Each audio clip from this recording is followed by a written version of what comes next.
Hi, everyone. Thank you for joining our webinar today. First, let me introduce you to our speakers. We have our guest speaker, Patty Harrington, Senior Analyst serving security and risk professionals at Forrester, and Tal Zamir, CTO of Perception Point. Patty is responsible for helping cybersecurity leaders understand the broader endpoint security landscape and guiding them towards the solutions that address their challenges. Before Forrester, Patty architected, delivered, trained, and sold solutions across the end user computing and application security market for small, medium, and global businesses.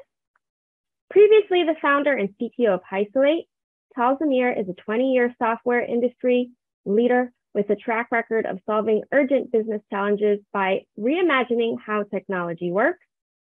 He has pioneered multiple breakthrough cybersecurity and virtualization products.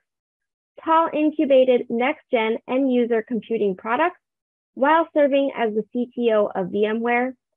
Tal began his career in an elite IDF technology unit.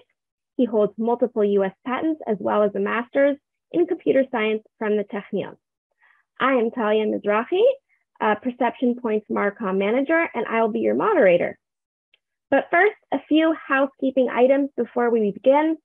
It's important to note that this webinar is being recorded and that the recording will be made available to you at the end of the webinar. If you have any questions throughout the webinar, that's great. We actively encourage discussion throughout the webinar and we'll be having a panel towards the end. Please check the bottom of your screen. There's a button that says Q&A, not the chat button, but Q&A that you could put your questions in and send them to me, and then I'll field them to either Patty or Tal. And if we don't manage to answer your questions throughout the webinar, then we'll definitely follow up with you after. So what are we going to be talking about today? In today's webinar, we'll be talking all about web security.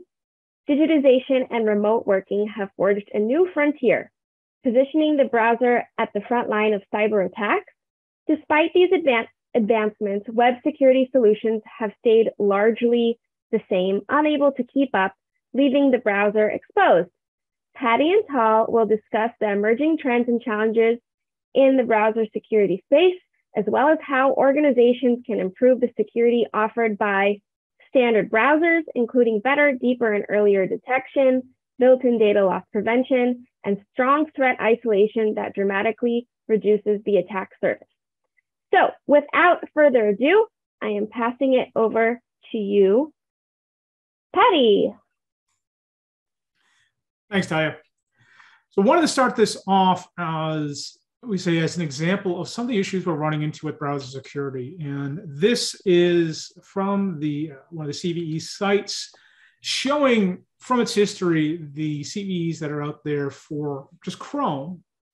Now, if you look at 2002 on the bars, that's down on the far right side, at least from how I'm looking at the screen, 205 just this year alone. And this is just from September 1st. And as you can see, 5 of those were zero-day vulnerabilities, which means there was no fix, there was no patch. So this was discovered, and then Google and the Chrome folks had to work to overcome these vulnerabilities. This is just a snapshot to show you the problems that we're dealing with in the world of browser security. Move my slide here. So how are some of the current approaches to browser security looking? If we start at the most basic, we're looking at the endpoint security solutions, or what is known as endpoint protection or EDR. So a lot of these solutions out there are adding what they call online protection features or web protection features to their locally installed software. There's nothing wrong with it, but this is kind of a base level of what's been happening to try to secure the browser. We keep moving up and we start looking at a new technology called enterprise browsers. These are purpose-built browsers, which based off Chrome, at least the current stack of them are, And they add additional features and functions beyond what's in those off-the-shelf browsers to add aspects of zero trust network access and zero trust edge to help secure your business applications. So it's going beyond whatever you're going to find in Chrome, Edge, Safari, Firefox. We then move to local isolation. And these are solutions that use the hypervisors that are embedded in the OS nowadays, and whether this is Windows or Mac, and using micro VMs. So small virtual machines, they rely on the OS itself to give most of its operation, but then they isolate the execution of the individual applications, in this case, the browser. The benefit of this is that all execution for the browser is isolated from the OS. Data writes are done in isolation. So it really does protect the local system, and the execution is done locally. We then extend that and go to remote browser isolation. So this is taking that VM approach to a browser and offloading it into a cloud location. So we take that isolated execution, we throw it in someone else's data center, we execute the browser. And the nice piece about that is if there is anything that could corrupt the system, it corrupts a remote system. Uploads and downloads are protected. Some of the more advanced solutions can even do encrypting of uploading and downloading files. But there's obviously some challenges to that because it's executing remotely from where you are. And then lastly, on some of the current approaches is adding threat protection extensions to the browser you're executing. Where this differs from the endpoint security approach in that this looks inside the browser itself. So it doesn't really care about what the underlying OS is and what it's doing and how it's protected. It's looking in the browser and what the user is doing, what the websites are doing, and adds additional protection inside there. So before it even steps out of the browser app, it's trying to protect the system and protect the user. And the nice thing about this is it's all done through an extension. And these extensions will often look at the other extensions in the browser and try and protect the system from bad extensions or questionable extensions. Again, these are just some of the current approaches to this, and there's ways to blend all of these together to get what you see as a much more robust protection solution. Now, looking at the protection, we're going to pivot off and look at some of the common attacks. And these are the three most common that are out there. Browser hijacking. So this is using, say, maybe those 0 days that are in Chrome, as well as some inherent features in the browser to modify the user behavior, read bookmarks, read cookies, and otherwise intercept information that is available in that browser itself. There's a lot of these out there, different attack types that happen inside browser hijacking, so we're not going to dive deep into those. You can read for hours about what all this looks like. Drive-by compromises take exploited websites, and just by the user visiting that website, executes attacks. So the user doesn't have to click on something. They open the page and the attack starts. So if the browser has any vulnerabilities in there, it hasn't been patched, hasn't been updated recently, it's not isolated from the system, you could be initiating an attack on that end user in their device just by going to a bad website. And as we talked about in some of the protection methods, one of the common attacks is bad extensions. So the extension itself is compromised. As I'm sure many of you know, you go to the various extension stores, again, whether this is from Apple or Google or Microsoft, and you pull down an extension for a function you're looking for. Unfortunately, a lot of those are malicious extensions. So just by downloading that, you're opening yourself up to another form of attack. And it could be one of those two, right? If the browser hijacking or a compromise, or because the extension is going into the browser itself, it uses the browser as an attack vector into the local OS and then does a lateral movement out of the OS into the rest of your network. So like I said, there are dozens of other attack types out there, but these are the three most common that you're seeing in browsers. Based on talking with customers and other things I'm seeing right now for browser security, here's some of the things companies are doing. VPNs need to go away. I've been saying this for many years because there are inherent security flaws in VPNs. So with that, customers are moving towards these zero trust edge solutions, right? So instead of giving the end users a VPN and making them a node on their internal network, they're just safely exposing internal web applications to their remote users. And they're doing authentication and other protection as they're getting the user in, but this doesn't make the end user's endpoint, right? The corporate laptop or BYO device an extension of the business network. Remote browser isolation is being added as part of this whole zero trust network access, mainly for contractors is what we're seeing, but also for users accessing from untrusted devices. So if you can't trust the end user's device, you're running that website in an isolated browser sitting in someone else's cloud. There was a time when remote browser isolation was going to be used for everything, but that's fading away because it's not really cost effective for a lot of businesses. Quite simply, a trend we're seeing is people are actually using the policies available in their browsers. Chrome, Safari, Edge, whatever you have, they have policy extensions that are available to device management. And for a long time, people just weren't configuring the browsers. So if we think of something like Chrome, user opens Chrome and then they sync it up to their personal account inside of Google. So not only are they getting their bookmarks and maybe the passwords, but also their extensions and other things are following with them. Well, if this is all bad, right? So the extensions are bad or the cookies that they have are bad, it's going from their personal account into their business account. Well, companies are starting to put a stop to that. And it's funny, it took so long for that to happen.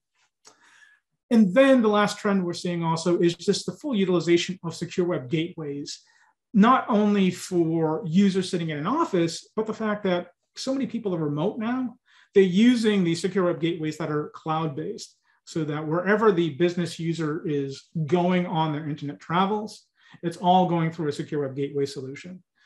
In the past, this was easy by everyone was in an office, but as we know, that's no longer the case. And anywhere work has taken hold. So safely browsing the internet needs to happen on business machines. So this is starting to take a trend. Some of the challenges. I talked about some of the things that people are doing, as I said, just starting to use the policy configuration. But on top of that, a lot of businesses just aren't doing everything they can to protect the browser. So they have tools available, those policies, endpoint protection solutions, right? The security suites, they're just not utilizing them. And then when it comes to mobile, most people aren't even doing mobile threat defense tools at all on mobile. So Forrester has some interesting information on that. And we have some reports out there talking about this. So take a look at that. But there's a lot of tools that are available to customers like yourselves that just aren't in place. So this is a problem. The move to anywhere work has totally disrupted endpoint security. And browsing is a function of endpoint security. So users are using managed and unmanaged devices. They're doing a lot of BYO. Things are out of direct control of security operations. So even with a managed device, if I'm sitting at home, what else am I doing on this endpoint? Well, sometimes SecOps has no idea. Plus, most users at home are working off an insecure internet connection. Sure, it may have a firewall built into the router, but is everything safe and secure in that network? So this is a massive challenge when trying to secure corporate browsing. And then lastly, on the challenge side is the threats keep continuing. Because of this homework, because more people are using the browser day to day, the attacks are moving into the browser. So phishing, spear phishing, website drive-by, the exploitation of SaaS and identity providers, the breaches there, and the fact that ransomware is seemingly endless and only growing. Some of the trends there is they're attacking Linux machines now on the ransomware side. There's a lot of reasons for that. We can go into that in other discussions, but this is all causing a challenge in browser security. So these are some of the things that keep me up at night. Talking briefly, very briefly, about some of the things that I see emerging right now when it comes to browser security. And this is stuff that some of it is extremely early, right? And some of it is truly in test. So secure web gateway extensions. A lot of the SWG deployments are done by agent. So it controls everything on that endpoint itself. It's a proxy. Well, one of the things I'm starting to see come up is secure web gateway being done by extension. So the user installs the extension in their browser, they log into the extension, and then that adds additional threat control. It does all the secure web gateway functionality, the proxy configurations, and browser security checks. The user wants to be done with it, they log out of the extension. It's kind of nice. It has some benefits. It has some drawbacks too, because what if the user switches browsers, right? They're using Chrome and then they switch to, say, maybe Edge. The extension doesn't follow them. So there's some nice things, but secure web gateway plus rewrite. And there's a lot of ways to rewrite a website. There's some to do a DOM rendering and some other functionalities out there. But tying together the secure web gateway functionality of protecting the websites that users go to, and then adding an additional trust score to those websites to say, is it safe, is it not, and doing a rewrite as the user is accessing the site. So if there's any bad script that would happen in the site execution, it's happening in a safe place off of the user endpoint. So it doesn't follow down to the browser's page load. And then lastly, and this one is extremely experimental right now, is people are trying to do in-browser isolation.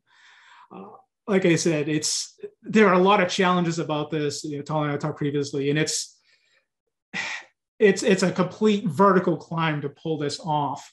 But they're trying to say that inside the browser itself, tab A and tab B are 100% isolated from each other. And what one does in one tab has zero effect in the other or the rest of the browser itself. Bleeding edge stuff, and I wouldn't recommend anyone, take this on more than in a lab, but it could be interesting if it starts to mature. So that's what I'm seeing right now. So Tal, I believe I pass it over to you. Yes, thanks, Patty. Let me share my screen. Following up on Patty, I want to take this down to the real world, to some juicy examples and real world threats and attacks we're seeing recently, and how this looks like when traditional security architectures face those challenges.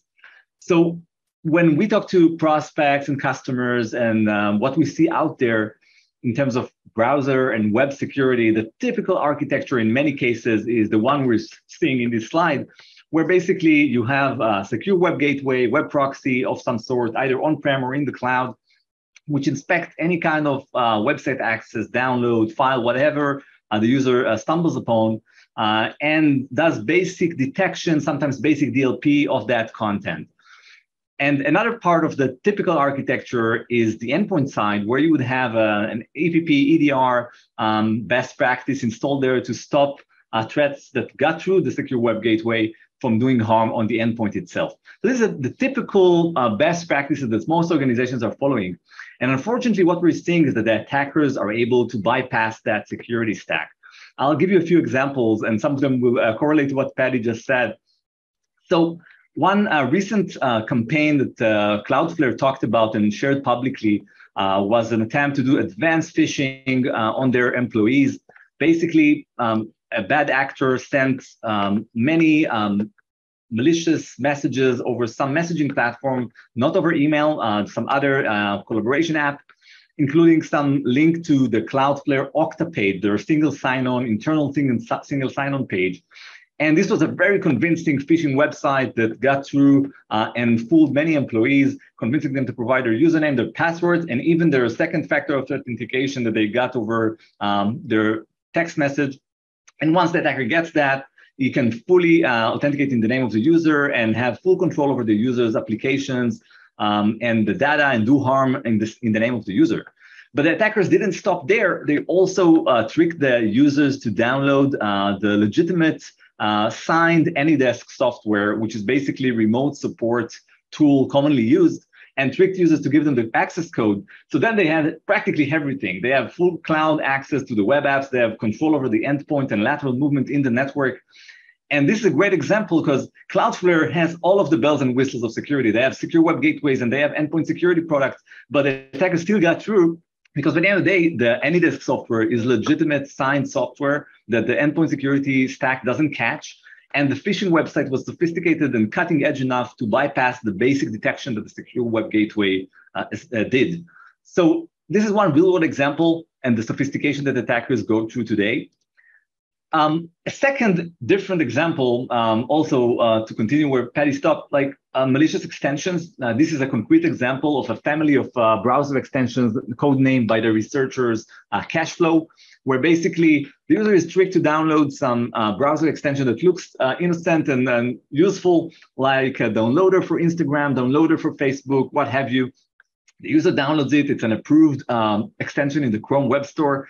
The extension sits dormant for 3 days and then suddenly wakes up, uses some covert channel over whitelisted Google Analytics domains, and then downloads a payload, a JavaScript payload that wasn't approved by the Google reviewers.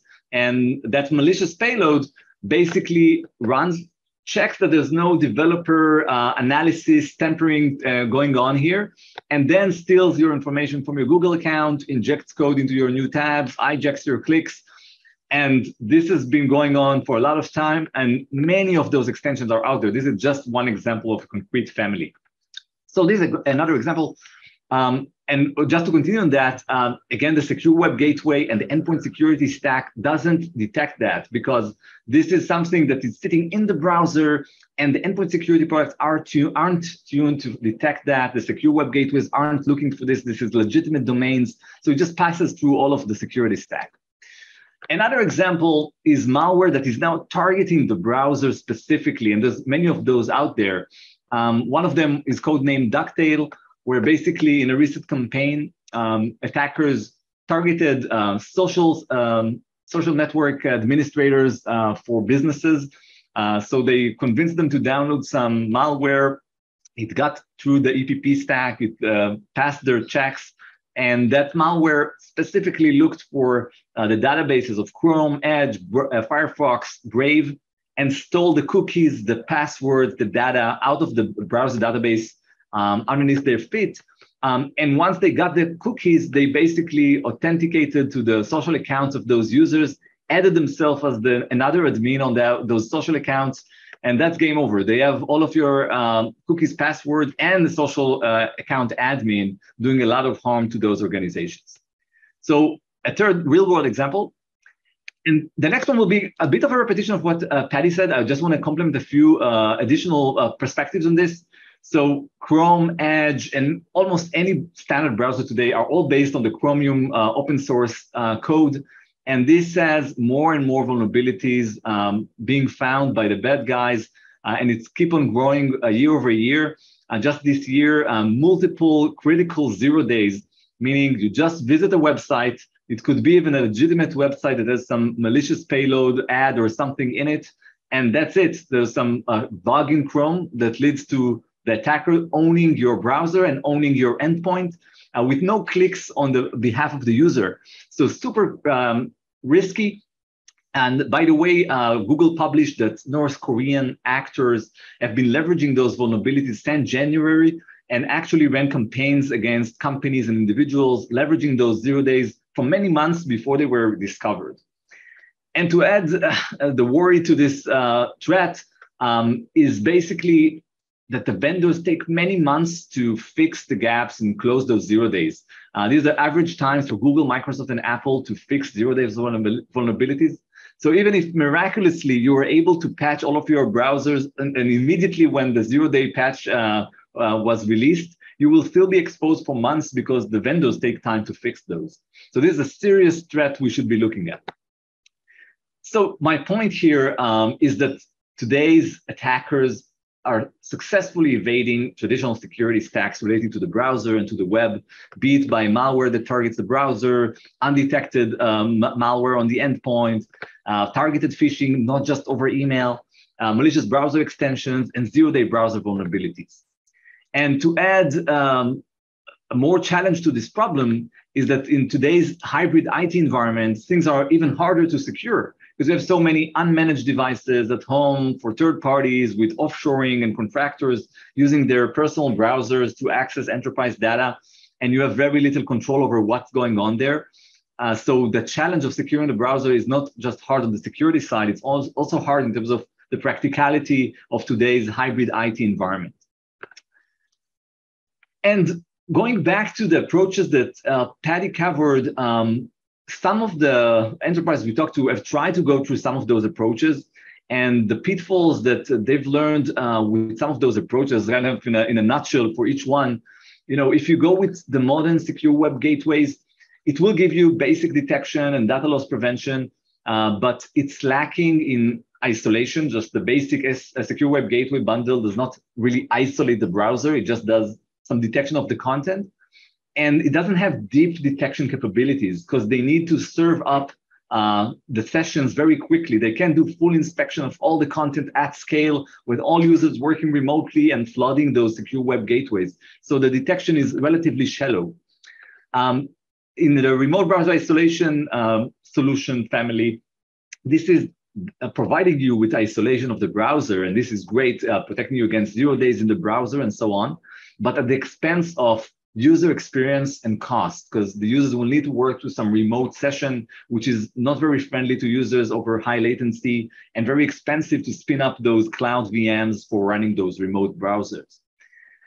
And the endpoint security vendors have also tried to venture into the browser security realm with all kinds of browser extensions and other attempts. But unfortunately, it's just a drop in the ocean, and their main focus remains on the malware detection, executables, files, post-execution, and it doesn't look at things like advanced phishing, doesn't provide isolation of the browser or serious insider threat protection related to browser attacks.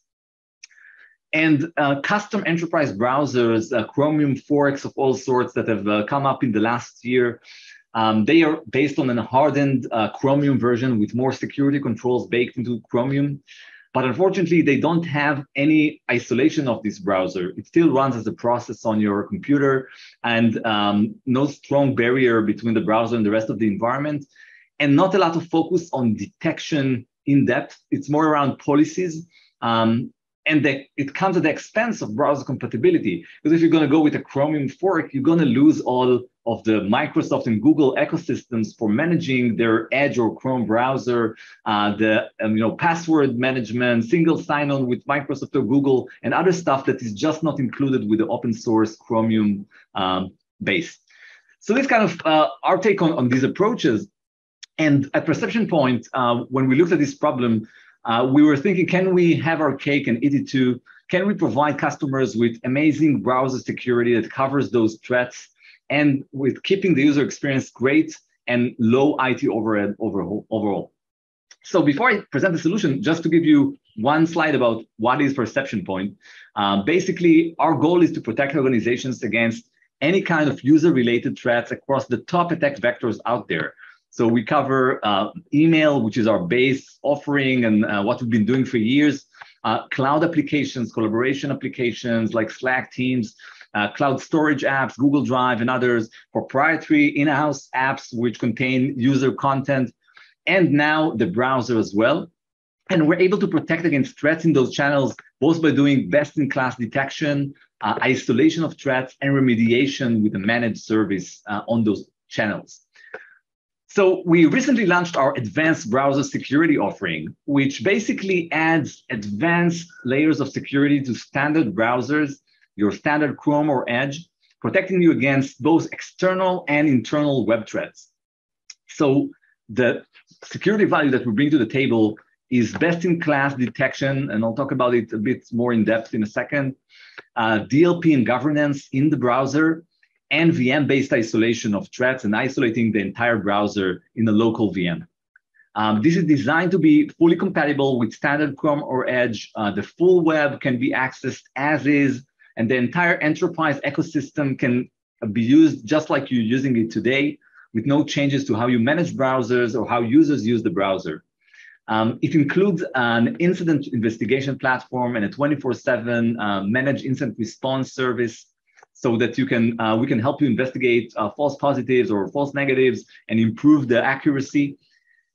And the nicest part of all, it can be instantly deployed via a browser extension, which is super easy and fast to install. And if you want the VM-based isolation capabilities as well, it only requires light agent component, and you can get running. So that's kind of the overview of our offering. And just to explain better what I mean by those security capabilities that we bring to the table. So on the detection front, we're able to block the most advanced phishing and malware or ransomware threats out there. We're practically doing full dynamic scanning of any website or any file that you download. We're not using just static threat intelligence feeds. It's actually being inspected in real time when the user browses or downloads a file. The sites are scanned in seconds, and files are being recursively unpacked to look for malicious content deep within the file, with our cutting-edge sandbox that can detect 0 days, and I'll show an example of this in a second. This has anti-evasion technology by design, because we're running inside the browser, not in some cloud service that does all the scanning. We're sitting inside the browser, collect data, and see it just as the user sees it. So attackers cannot evade and present some innocent payload to the cloud scanner while showing the user the bad stuff. So it is anti-evasion by design, and a lot of image recognition, machine learning to detect advanced phishing attempts with brand impersonation and what have you. And even cooler, it includes multi-channel correlation, meaning because we sit on email and cloud collaboration apps and the browser, we can correlate events across different attack vectors if you hook us into all of these services.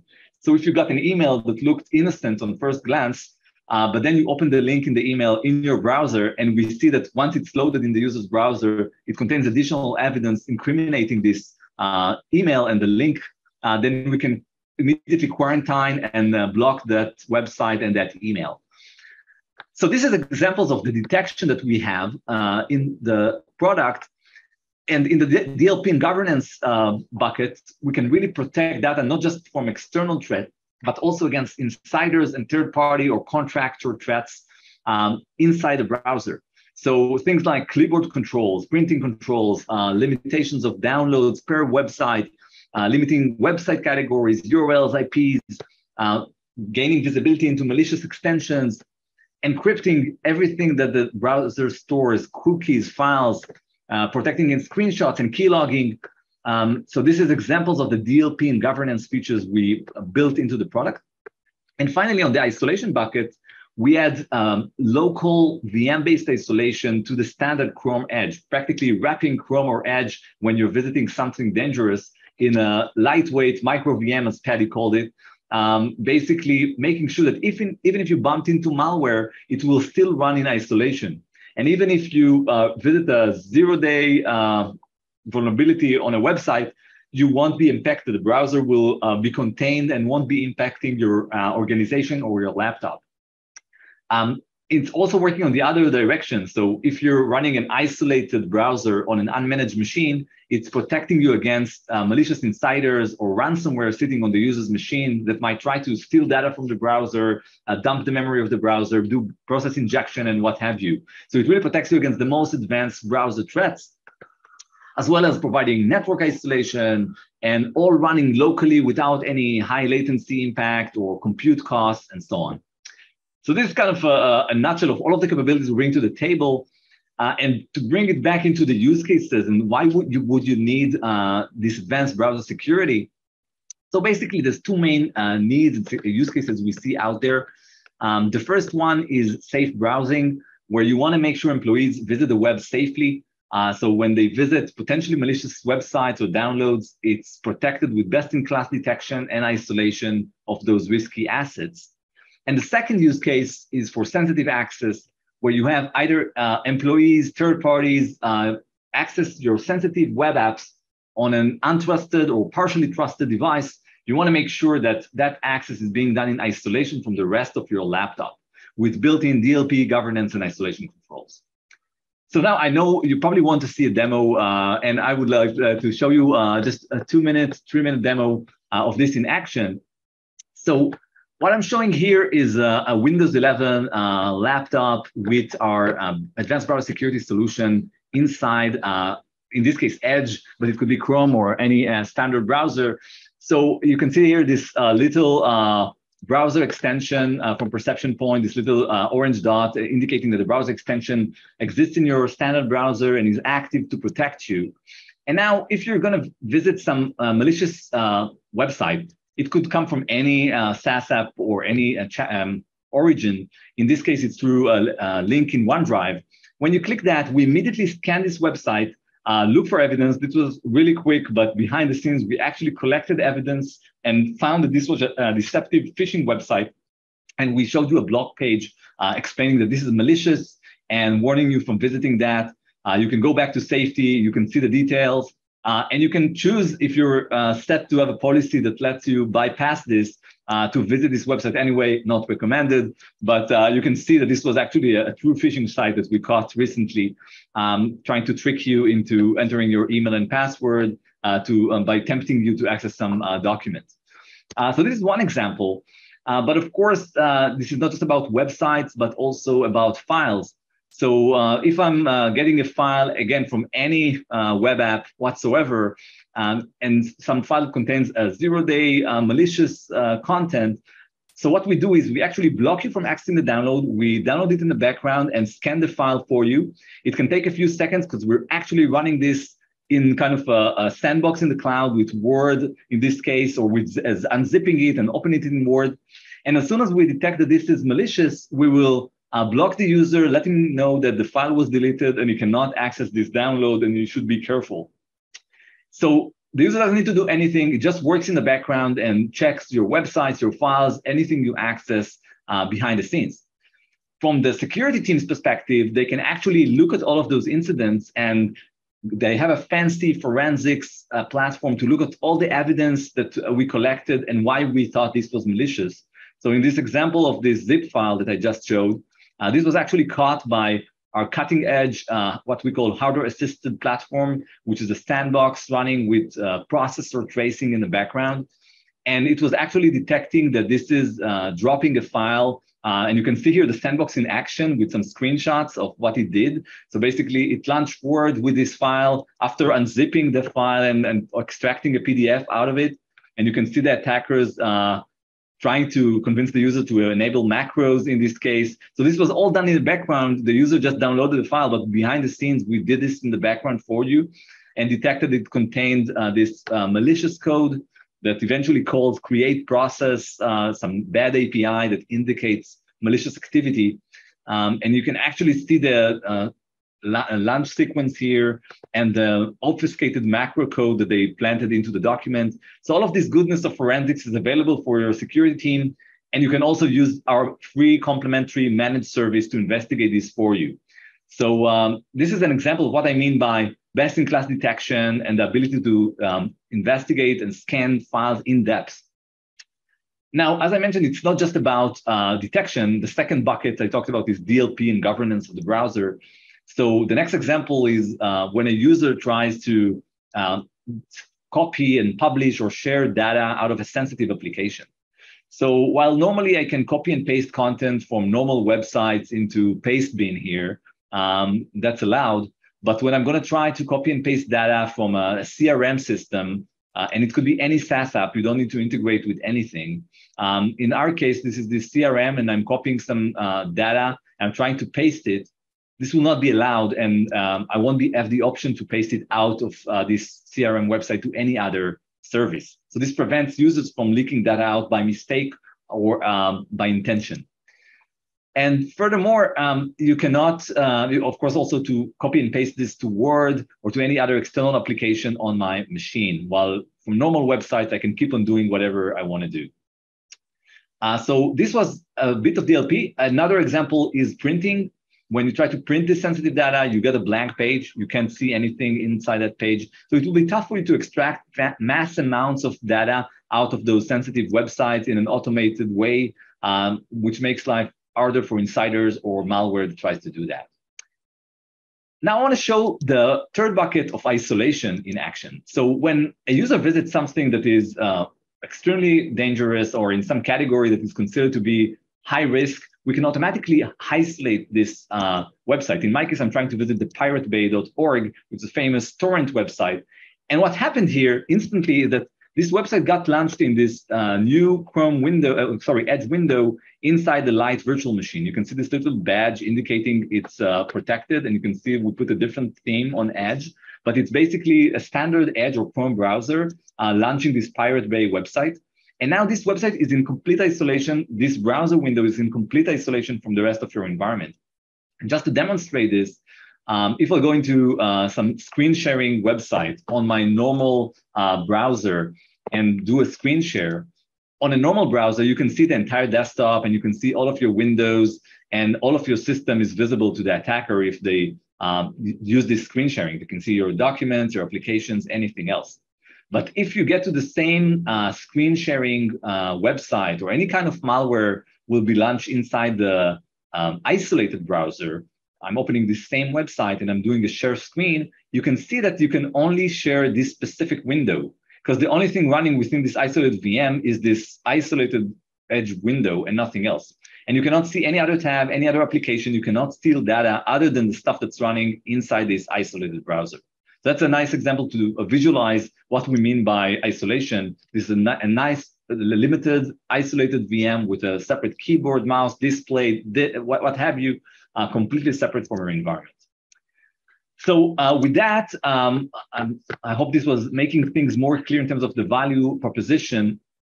And my message to the audience here is that regardless of the solution that you pick, I really think we need to secure the browser more than we do today in typical enterprise environments. The attackers are there. The focus from the attacker side is definitely there. And we should make sure we put the best controls in place to protect against this critical asset. When you pick a solution, make sure you get advanced detection, DLP governance, and isolation if you can in a single solution to keep it simple for you. And I would recommend keep using standard browsers. Users will not accept new browsers and custom browsers that they're not used to. Make sure you get the best experience for users with full compatibility with the web. Otherwise, it wouldn't fly with real-world users and real-world scenarios. And with that, back to Talia. Thank you so much, Patty and Tal. Now this is where the fun begins. I am waiting for your questions. We've actually gotten a few questions already, so I think we'll start off with that. One question, what is the best tool for auto apply a vulnerabilities fix? I hope I got that correct. Patty, Tal, feel free to take it. Yeah, so yeah, with the browsers themselves, to be brutally honest, the easiest method for a lot of that is the browser. Most of the market browsers out there, Chrome, Edge, Safari, Brave, Firefox, they have an auto update feature. Unfortunately, some users just turn it off. So if you're managing those browsers, use your policy engine that you have available, right? Whether this is you're doing strictly through Windows, you're using some sort of UEM platform, enable the policy that says update these browsers because the fixes are going to hit those solutions first, right? Google's going to release Chrome patches, Firefox is going to release theirs. So it gets them out really fast. Now, if you need to do advanced testing and advanced management, that's where you'd have a third-party, patch management solution, something like a Big Fix. So that's going to be managing in your environment. So you'll do your patch testing through there, your patch deployment to your managed systems, so that is available to you. But yeah, I really say, let the browser update itself. I mean, if you stop that, you're probably going to cause more problems than you're going to solve. Yeah, just to add to what Paddy just said, I completely agree. I would add two things. One, it's great to update your browser as soon as possible. Unfortunately, in the real world, users delay that single click that they need to do to update because they don't want to. They have other stuff to do, right? So I would highly recommend, if you can, do some kind of isolation of the browser, because 0 days will keep on coming. I can promise you that the browser has become such an operating system in its own right that there's more and more vulnerabilities hiding there. That's bound to happen. I can't blame Google or Microsoft or anyone else. So I would highly recommend considering an isolation approach to solve the patching problem, because patching it is hard because of the users, because you need to test your application sometimes with the greatest and latest browser version, and because the vendors take time. Okay, cool. The next question, how can you determine if a browser extension is malicious? Patty, you want to give it a shot? Well, I mean, that's where tools like, what Perception Point has and what some of the endpoint protection solutions that have a threat protection extension, that's what they'll do. As part of their tool set, they scan for the extensions and they look for ones that are good. Let me put it in that world. And it's rare that you find real good ones.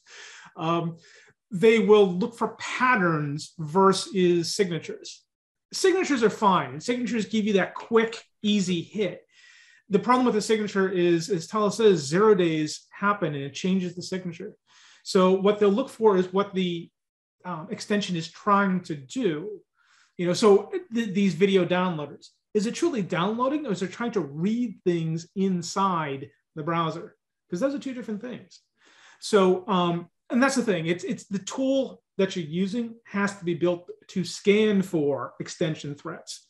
So if you're using just a basic agent that's not going deep into the browser, you're never going to find those bad extensions. Carl? Yeah, definitely. And I would add some practical tip, even without buying any fancy tools. If you have something like Google Workspace or similar solutions, you have a way to configure policies that users cannot install extensions or cannot install extensions with specific permissions.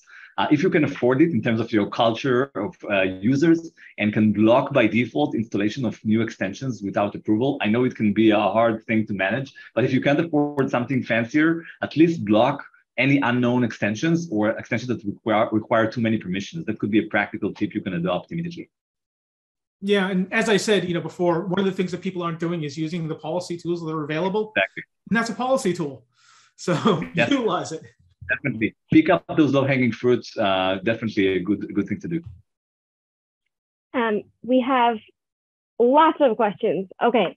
So we had someone who asked a bunch of questions that are sort of around the same topic. So I'm going to try to put them together and hopefully this answers their questions. So is advanced browser security the solution that you demoed, Tal? Is it a replacement of security internet gateway like Cisco Umbrella?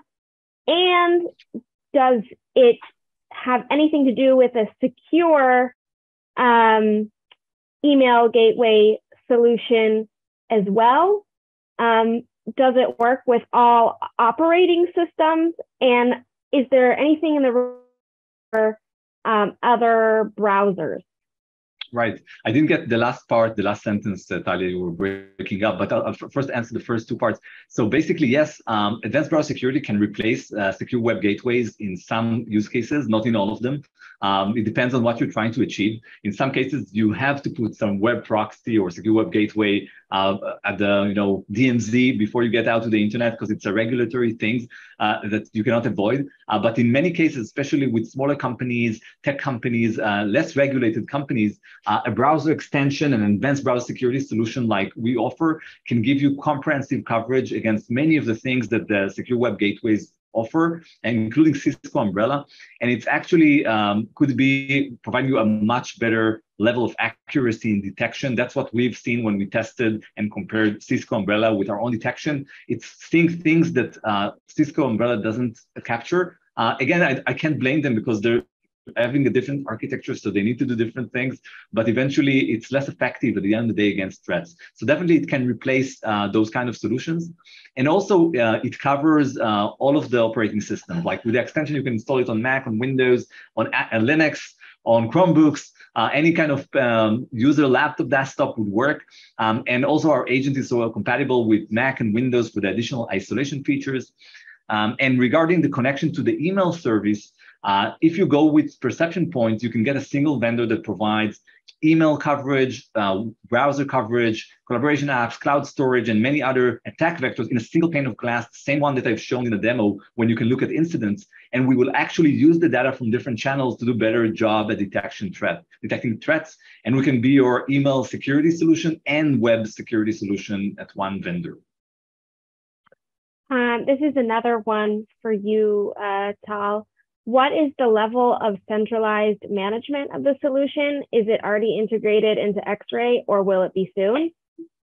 Yes, so it is already integrated into X-Ray. So all of the incidents, any detection that we find in the solution is managed through X-Ray. And we have policies for all of the advanced browser security in a kind of a new management pane that we have in the product to configure all of the bells and whistles that I've shown in the product, in the demo.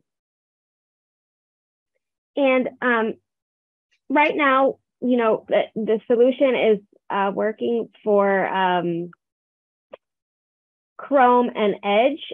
Is there any other browsers in the roadmap? Definitely. So we're working on Safari as the next one, which is super important to add the extension support for Safari. We don't have that yet. And also for mobile, something that we have in the roadmap for Android and iOS to give you the same level of detection that we bring to the table. Is it possible to deploy the solution on-prem or in the cloud? Does it work with all operating systems? So the cloud, the manageability and the X-Ray platform to look at incidents and so on is cloud-based only. We don't support on-prem deployments of that management service. The endpoint part is, of course, on-prem. So the extension works locally on the endpoint. The isolation happens locally on the endpoint. So all this part of the solution is actually on-prem on your endpoint. So there's two parts, the cloud management service and the endpoint part to do the detection, either as a browser extension or as the agent for the full solution. And so from what you said, I'm seeing here that it's not compatible with Firefox yet. No, not yet. Not yet. And you already discussed the central management. So how can it help with like DLP from downloading data from OneDrive or SharePoint?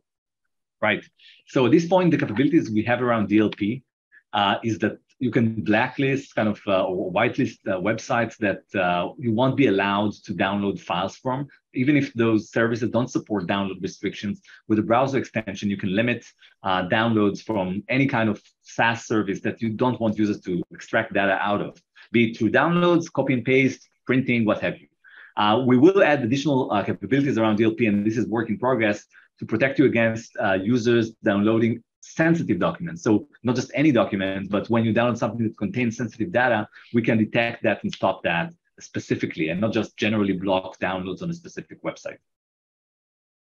So Patty, this is for you. Someone asked, if I have a modern and updated endpoint protection solution, why do I need cybersecurity solutions that focus solely on the browser? So here's the funny thing with most of the EPPs or MTDs, depending on which platform you're on, they don't look in the browser itself. So they look at the browser and the execution, right? So the executable, the DLLs they call, all those fun things, or files you download to your local machine outside of the browser.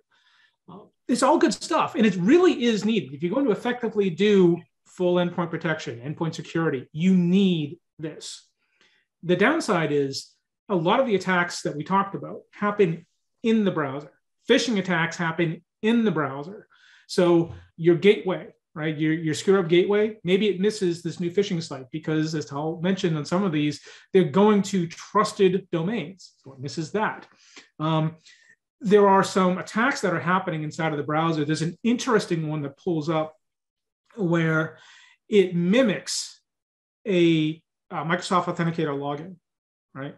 So it looks legitimate. they did a really good job. So similar to the Cloudflare attack, it really looks good, but it's not a modal window. It looks it, but it's not. The local endpoint protection is not going to catch that because it's happening in the browser. It's a page execution. It's not an endpoint execution. And that's why extensions of what Perception Point is doing are needed. It has to be in the browser, so it looks at things happening in there, not outside of it. And that's the big difference. A lot of the vendors out there, they do great endpoint, right? So they're protecting that endpoint. But if it doesn't get down to the system, it misses it. Hope that answers the question. It does. Thank you so much. Okay, back to you, Tal. Someone says, having an extension in the browser, I fear that it might cause performance bottlenecks or latency issues for some web-based applications. How does our solution handle that? Great question. So we designed the extension to be non-intrusive as much as possible. And we do everything we can, all of the scans that I talked about, out of band. So we're not kind of manipulating the page, changing the DOM, hooking the JavaScript, and doing crazy things like that. We're doing things out of band as much as through documented Chrome APIs, so that your website's load completely normal with full compatibility with the web. And we tested this with thousands of websites when we released this. As well as because we're doing things out of band, we're not delaying the user, right? You can pick whether, the user, like when they download the file, whether you scan this out of band, block the user, or have a limit on what is being scanned. So, and on websites, it's completely in parallel. So it wouldn't impact the user experience at all. And they keep on connecting directly with no tunneling and with no proxying of their traffic to the web with full access to the web as is. Okay, that answers the question. I think we have time for like one or two last questions before we need to wrap up. Does the solution cover mobile devices? Right, so today we do not cover mobile devices unless they're Windows in some way, like Windows tablets or something like that. But iOS and Android is coming, but not in this quarter. Okay, and last but not least, this is actually in response to you, Patty. Someone said, why do you still need this when you have EDR? Many of the actions in the browser are not malicious in nature by themselves. If the process is not malicious, the EDR will not catch them. What do you have to say to that? Yeah, from what I'm reading from that question from John, it looks like it's adding on to it. So that's part of the problem, right? So a lot of the threat detection solutions are looking for processor actions on the endpoint. So not necessarily deep inside the browser. So, as Tal showed in the console, it's looking at the actions for the browser, right? From the website, user clicked here, So they clicked here on the web page. The EDR is not going to catch that because that's just browser execution. It's happening in the browser. Until I download file, execute file, or something tries to go outside of that browser window, the EDR systems are usually not designed to catch that unless they have an extension that's buried in the browser itself that adds that additional information, which, quite frankly, that's what Perception Point is doing with theirs. So they're providing that level of information. That's beyond what the endpoint's going to pick up. Okay, sorry, I just have to put this last question in there. What about log integration with a SIEM solution? Tal, can you talk about that? Definitely, we fully support that and can forward all events to your SIEM system, of course. Okay, so if you have more questions, please be in touch. Thank you so much for joining us today, and I hope you enjoyed this webinar. Many thanks to Patty and Tal for this very informative presentation, as well as to our audience. We could not have this webinar without you. And I would like to extend this opportunity to invite you to our next webinar on October 18th with our partners, Acronis, in which we'll be discussing AI and cybersecurity. Again, feel free to reach out if you have any questions. we will get back to you, and have a great rest of your day or evening wherever you are in the world. See you next time. Thank you, everybody. Thanks, Patty. Bye now. Bye-bye.